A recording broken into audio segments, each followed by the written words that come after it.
Assalamualaikum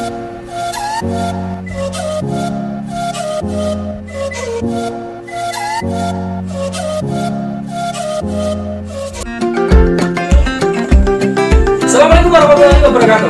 Bagi Anda yang mau kuliah, silakan datang ke STT Padi. Ya, sudah 2 tahun berjalan. Ya, biaya kuliah murah, bisa diangsur. Dan di sini memiliki sarana dan prasarana sendiri, memiliki gedung sendiri, sarana dan prasarana sendiri, memiliki ruangan ber-AC dan juga memiliki WiFi. Kemudian kami juga membuka 3 prodi. Yang pertama, prodi informatika, yang kedua, prodi teknik elektro, dan prodi manajemen. Oke, by the way, sekarang sedang lockdown, maka kuliah di Pati saja, nggak usah kemana-mana. Oke, saya tunggu Nuri saja. Jangan lupa di subscribe, share dan like, share dan like. Assalamualaikum warahmatullahi wabarakatuh. Ketemu lagi dengan video saya di channel Nuri saja. Kali ini kita mari belajar tentang teori kemagnetan. Oke, ini dia indikatornya. Magnet. Kita mengetahui ada magnet yang bisa menarik benda, seperti contoh pada gambar tersebut.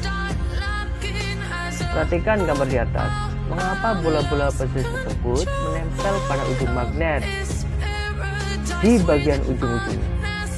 Nah, kalau kita perhatikan, magnet itu ketika dipotong akan membentuk kutub utara dan selatan. Ketika dipotong lagi akan membentuk ujung-ujungnya utara dan selatan.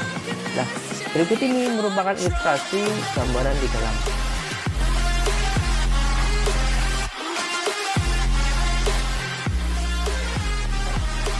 Ada beberapa cara untuk membuat magnet. Di antaranya adalah 1. Digosok. Yang kedua adalah dililitkan dengan kawat berarus listrik DC. Kemudian berikutnya adalah didekatkan atau diinduksi dengan magnet permanen, maka benda-benda tersebut akan menjadi magnet. Nah, bagaimana cara untuk menghilangkan magnet? Yaitu dipanaskan, dipukul-pukul, dan diletakkan di daerah medan magnet yang besar. Nah, apa itu pengertian dari medan magnet? Medan magnet adalah ruang di sekitar magnet yang dapat dipengaruhi oleh magnet tersebut. Ada beberapa jenis magnet dari bentuknya, seperti ini, bentuk batang dan bentuk U. Medan magnet di sekitar kawat lurus berarus listrik. Arus listrik akan menyimpangkan jarum kompas, karena di sekitar arus listrik terdapat medan magnet. Perhatikan contoh berikut. Gambarannya seperti kaidah tangan kanan. I ditunjukkan dengan ibu jari dan jari lainnya merupakan induksi magnet. Jadi ketika ada arus mengalir, induksi magnet melingkar di sekitarnya.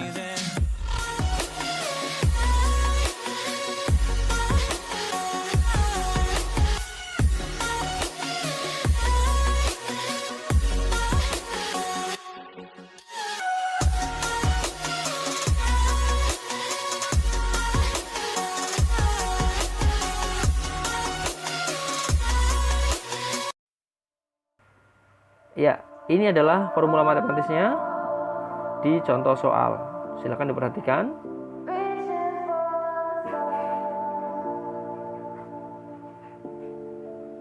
Ini adalah untuk kawat yang melingkar. Kawat melingkar menghasilkan induksi magnet yang lurus. Ini adalah contoh soalnya. Nah, ketika dia setengah melingkaran, maka N-nya adalah setengah. Ini adalah selenoida, yaitu lilitan kawat atau kumparan.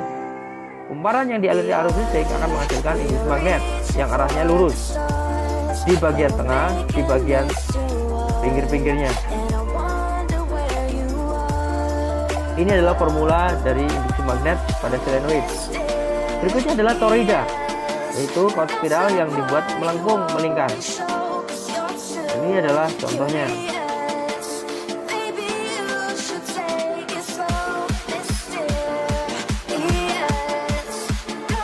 Berikut ini adalah contoh dari gaya magnet. Gaya magnet adalah gaya yang diakibatkan oleh induksi magnet terhadap kawat atau benda di sekitarnya yang mampu mendorong atau menarik benda tersebut. Seperti contoh ilustrasi berikut. Arah dari gaya magnet adalah seperti ditunjukkan kaidah tangan kanan. Ibu jari sebagai arus, jari yang lain sebagai induksi magnet, dan telapak tangan adalah sebagai gaya magnet atau gaya Lorentz. Berikut adalah contoh soalnya. Gaya magnet dirumuskan dengan BIL, induksi magnet dikali arus dikali dengan panjang kawat dikali sin theta jika membentuk sudut. Gaya magnet juga berpengaruh pada muatan yang bergerak, dirumuskan sebagai F sama dengan BQV sin theta. Ilustrasinya seperti ini.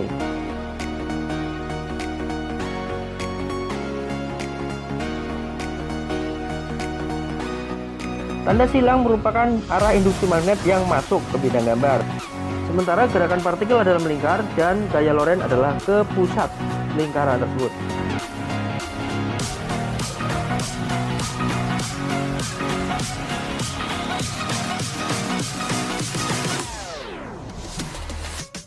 Gaya Lorentz bekerja pada dua kawat sejajar, menghasilkan arah dan besar induksi magnet seperti animasi berikut.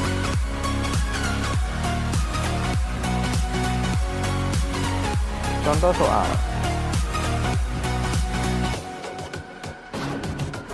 Berikut merupakan contoh aplikasi dari induksi magnet, yaitu balistrik. Bagian terpenting dari balistrik adalah sebuah elektromagnetik dan interruptor. Ketika saklar ditutup, maka inti besi lunak menjadi magnet dan menarik jangkar sehingga lonceng berbunyi. Saat jangkar ditarik, besi lunak akan terlepas sehingga interruptor terputus dari arus listrik, sehingga induksi magnet pun hilang dan kembali besi tidak ada kemagnetan. Demikian kejadian ini terus berulang sehingga terjadilah bunyi lonceng berkali-kali. Contoh aplikasi berikutnya adalah pada alat ukur arus listrik, yaitu galvanometer. Bagian utama galvanometer adalah kumparan pada inti besi yang ditahan pada pegas spiral dengan magnet tetap. Ketika saklar ditutup, maka arus listrik mengalir pada kumparan dan menyebabkan jarum bergerak.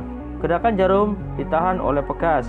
Semakin besar arus, maka semakin besar sudut timpangannya. Itulah menyebabkan nilai daripada galvanometer bisa berubah. Galvanometer ini digunakan untuk mengukur arus yang kecil. Nah, aplikasi yang lain bisa baca sendiri ya. Kalau kurang jelas, cukup di pause dan bisa kalian baca mau kalian. Kurang puas lagi, bisa kalian download dan bisa baca berulang-ulang. Nanti kalian akan paham.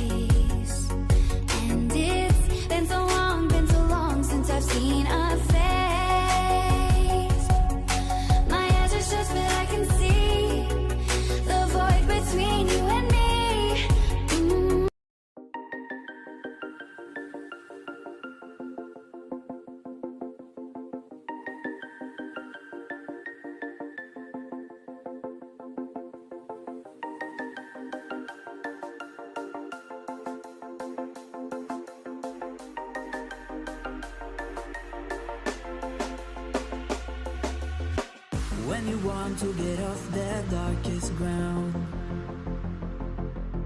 but gravity pulls you straight down. Earth from a bird's eye view. You should grow feathers and see this too. When you want to get off the darkest ground, but gravity pulls you straight down.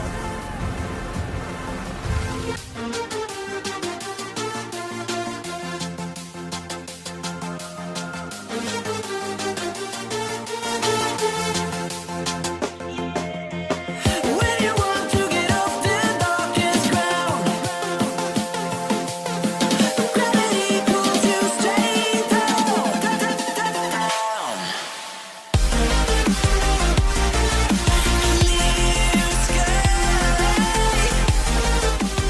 Oke, itulah tadi pembahasan kita tentang mengenai industri magnet. Terima kasih dan assalamualaikum warahmatullahi wabarakatuh.